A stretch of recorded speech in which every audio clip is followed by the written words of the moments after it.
Babalik ka po, tingnan natin kung meron. Bakit na kaya? 150, napakamura yan, 150.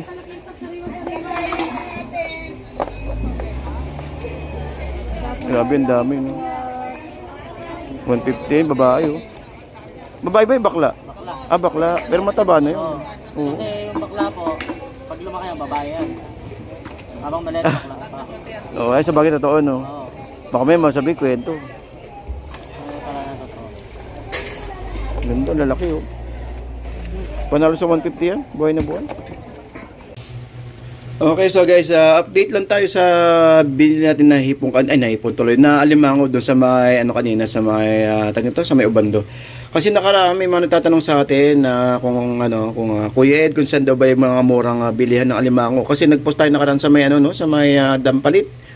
Actually guys, recommended ko tong Ubando sa kung sa pag-harvest lang din ng ng alimango. Ubando okay ang Ubando kasi malapit ang Bunuangan sa kinukunan nila ng mga fish pond. Pero sa Dampalit, araw-araw din po doon na tuwing umaga, no. So kasi may nagtanong kung anong oras daw ba sa sa pag-harvest.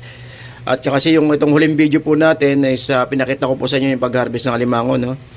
So doon naman sa may Dampalit, araw-araw po ang harvest ng alimango po doon. At ito po take note po, no. Yung tinda po ng alimango sa may Dampalit, hindi po sa may loob kadalasan na gantong oras, actually gantong oras na daanan ko sila eh.